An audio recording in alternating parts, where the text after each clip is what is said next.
Good morning children, 6th class. How are you? कैसे हैं आप सभी? आपकी ऑनलाइन क्लासेस स्टार्ट हो चुकी हैं, तो अब प्रिपेयर हो जाइए पढ़ने के लिए। ठीक है,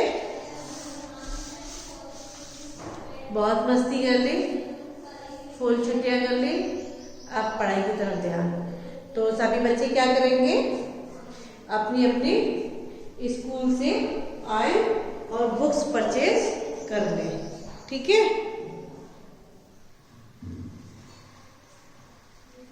क्योंकि जब आपके पास बुक्स होगी तभी तो आप पढ़ पाओगे, तभी आपकी समझ में आएगी। जब बुक्स नहीं होगी तो समझ में क्या आएगा? ओके, तो आज हम पढ़ेंगे हिंदी व्याकरण। तो सभी बच्चे जिसके पास नहीं है वो अपने ले ले और स्कूल से परचेज कर लें बुक्स। नहीं तो आपके कोई आस पड़ोस में आपके ही स्कूल का कोई बच्चा हो तो उससे ले लीजिए फिलहाल कुछ टाइम के लिए, फिर जब स्कूल से ले लीजिएगा बाद में। ठीक है, तो अभी फर्स्ट वाला चैप्टर, इसमें हम पढ़ेंगे भाषा, फिर लिपि और व्याकरण। ठीक है, आज हम सिर्फ इसको पढ़ेंगे। तो ये हमारा व्याकरण का ये यहाँ हिंदी ग्रामर यानी जी ग्रामर। ठीक है, तो ये है पार्ट 1। कौन सा है? भाषा, लिपि और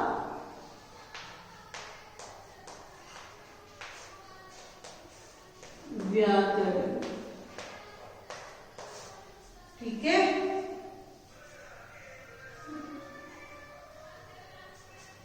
तो देखिए, भाषा यानी लैंग्वेज। सब लोग अपनी बुक्स में देखते जाइए, नहीं है तो सुनते जाइए, समझ लीजिएगा। जब बुक्स ले लो तो फिर उसमें से देख लेना। ठीक है, समाज में रहते हुए मनुष्य को एक ऐसे साधन की आवश्यकता हुई। क्या? जो समाज में जो मनुष्य रहता है उसको एक ऐसे साधन की आवश्यकता हुई जिसके द्वारा वह अपने मन के विचारों का आदान प्रदान कर सके। क्या कर सके?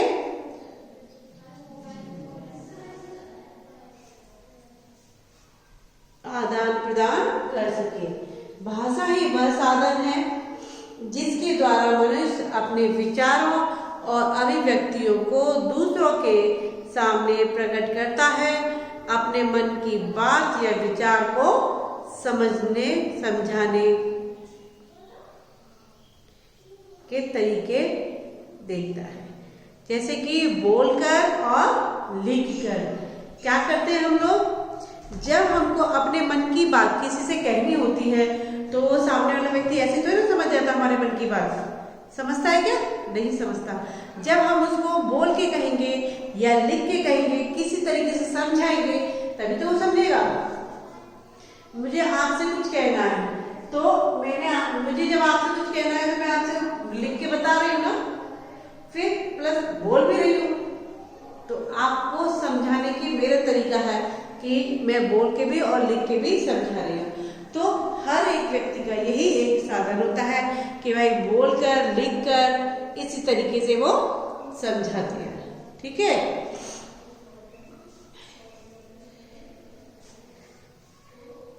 तो इसी प्रकार दूसरों की बात या विचारों को समझने के लिए भी तरीके होते हैं। भाई मैंने तो आपको अपनी बात समझा दी, कह दी, जैसे मुझे कहनी थी समझा दिया। अब आपका भी तो राइट बनता है कि आप अपने विचार मेरे तक कैसे पहुंचाओगे। भाई कैसे? सुनकर, पढ़कर। कैसे समझोगे आप? दूसरों के विचारों को कैसे समझते हैं हम? भाई या तो सुन के, मैंने बोला आपने सुना, ठीक है, या फिर पढ़कर, मैंने लिखा और आपने पढ़ा, ठीक है। इसी प्रकार दूसरों की बात या विचार को समझने के लिए भी दो तरीके होते हैं, सुनना और पढ़ना। अतः किसी बात को बोलना, सुनना, पढ़ना और लिखना ही भाषा है। भाषा को लिखित रूप देने के लिए लिपि का सहारा लिया जाता है, के लिए सहारा लिया जाता है। तो देखो ये इधर एक रेड पिंक उसमें लिखा हुआ है ब्लैक उससे। तो भाषा वह साधन है जिसके द्वारा हम अपने मन के विचारों को बोलकर या लिखकर दूसरों तक पहुंचाते हैं और दूसरों के विचारों को सुनकर या पढ़कर समझते हैं। क्या करते हैं? भाषा में क्या है?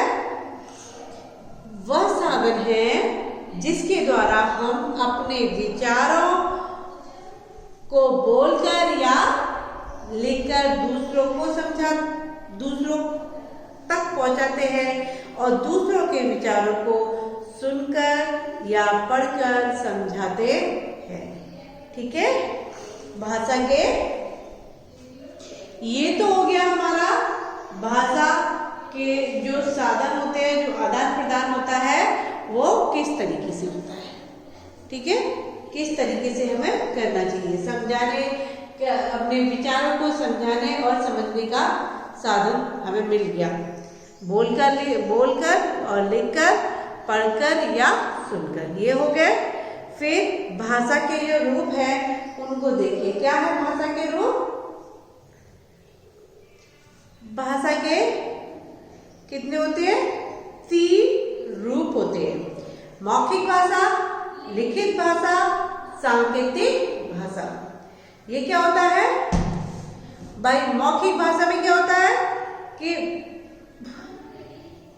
भाषा का वह रूप जिसके द्वारा हम अपने विचारों को, अपने मन के भावों को, विचारों को मुख से बोलकर दूसरों को बताते हैं, उसे मौखिक भाषा कहते हैं। जैसे कि घर, खेल के मैदान, पार्क आदि में हम मौखिक भाषा का ही प्रयोग करते हैं। क्या करते हैं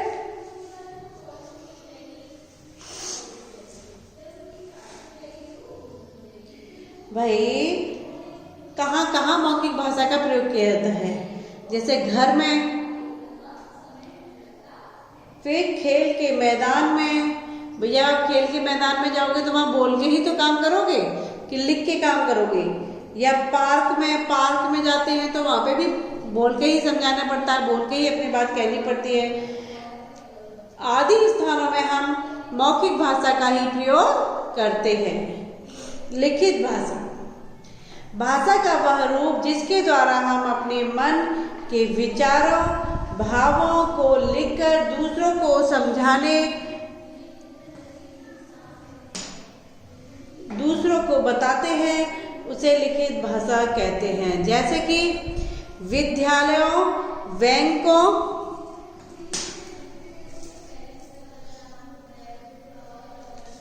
विद्यालयों में, बैंकों में, दफ्तरों, स्टेशनों आदि अन्य स्थानों में प्राय लिखित भाषा का प्रयोग किया जाता है। लिखित भाषा है, भाषा के कारण ही पुस्तकालयों और दफ्तरों में प्राचीन अभिलेखों और दस्तावेजों को आज भी देखा जा सकता है, ठीक है। जो हमारे जहाँ हम जो काम करते हैं, जैसे कि सरकारी दफ्तर, सरकारी ऑफिस जो भी होते हैं, वहाँ पे लिखित भाषाओं का प्रयोग किया जाता है, जिससे कि आज भी वो जो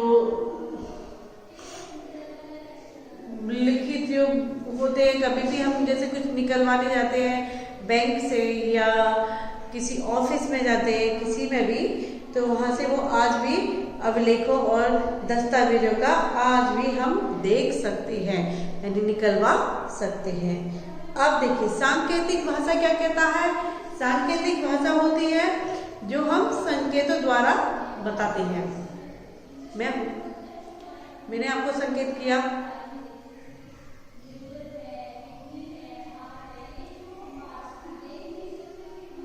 यानी बुलाया मैंने आपको, कहाँ गए थे?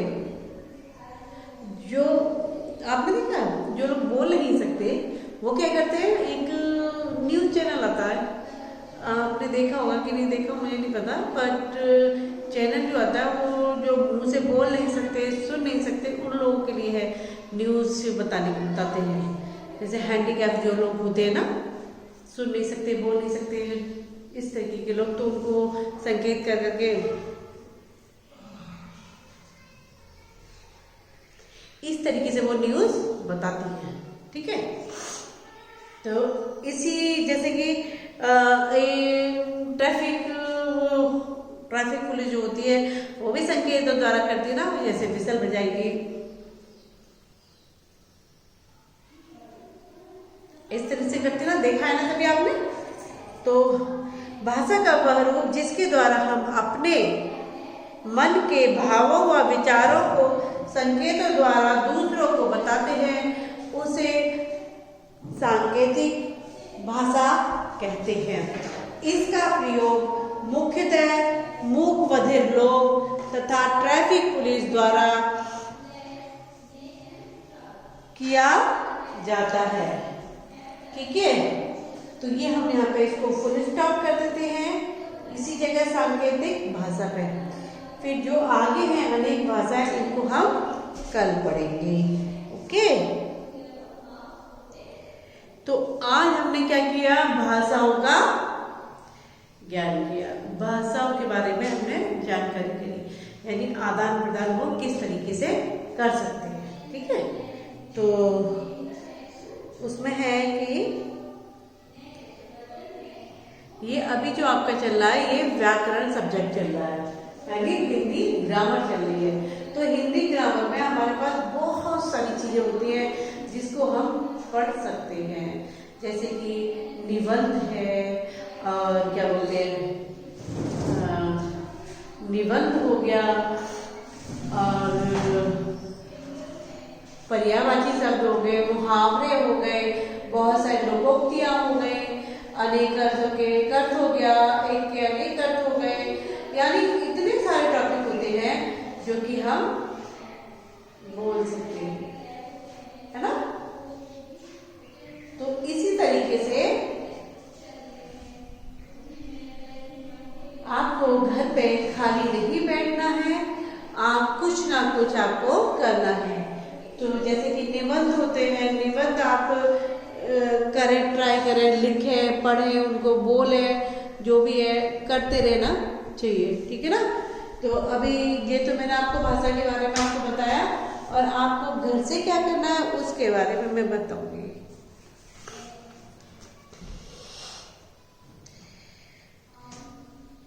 पत्र लेखन भी आपको सिखाया था, 5th क्लास में सिखाया था ना। तो पत्र लेखन भी आपको पता होना चाहिए कैसे लिखते हैं। तो कल आपको क्या करना है, पत्र लेखन लिखना है आपने HW में। क्या करना है, HW है, उसमें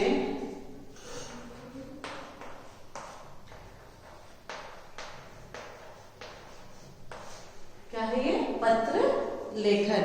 क्या है, पत्र लेखन।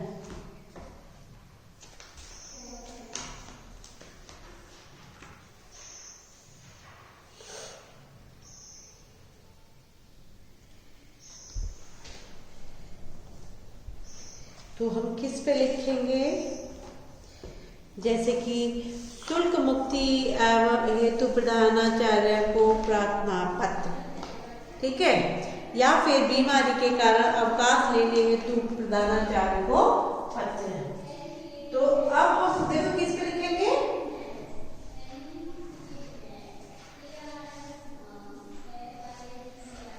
हमको लिख के आना है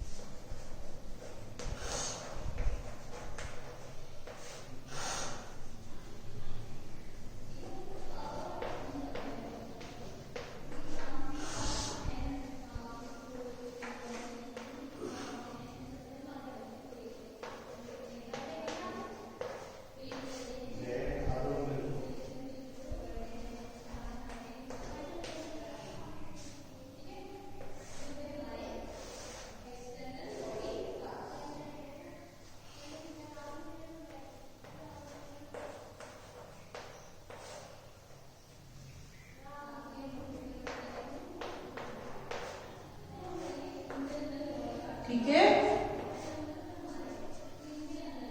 क्या करना है आपको, ये आपको लिख के लेके आने हैं। कहाँ से, घर से। घर पे ही आपको SWM लिखना है। ये मत सोचना कि कोई देखेगा नहीं आपकी कॉपी। आपको एक दिन स्कूल में बुलाया जाएगा, वीक में एक दिन सेलेक्ट किया जाएगा कि किस दिन आपको बुलाना है। उसी दिन आपको कॉपी चेक करानी है, तभी आपकी कॉपी चेक होगी, तभी आपको जो आपकी टीचर है आपको जिसको जो सुनना है वो सुनेगा और देखेगा कि आपने क्या रीड किया है, क्या वर्क किया है, वर्क जो टीचर ने दिया वो कंप्लीट किया कि नहीं किया, वो सब आपका चेक किया जाएगा। कंटिन्यूटी में नहीं बुला सकते क्योंकि अभी कोविड चल रहा है, गवर्नमेंट आदेश नहीं आए, ठीक है। तो इसीलिए आपको ऐसे ही ऑनलाइन क्लासेस देते रहेंगे और आपको वीक में 1 डे या 2 डेज आपको बुलाया जाएगा, फिर आपको बताया जाएगा भाई हर क्लास को, जैसे आज 5th 6th को बुलाया या कल 7 8 को बुला लेंगे, इस तरीके से बुलाए जाएंगे और कॉपी आपकी चेक की जाएगी पूरी तरीके से, पूरे वे में। ओके, तो आप अपना वर्क कंप्लीट करके लाइएगा और कंटिन्यू में चलना चाहिए वर्क। तभी जब आपका ऑफलाइन चलेगा तब आपको पूरा देख लिया जाएगा, ठीक है ना। ओके, चलिए, और पढ़ाई पे विशेष ध्यान दें। बहुत आपका लॉस हो रहा है, बहुत हो चुका है, आप कुछ नहीं हो सकता। चलिए ठीक है, okay, bye, take care, stay home, stay safe, ठीक है। चलिए, बाय बाय।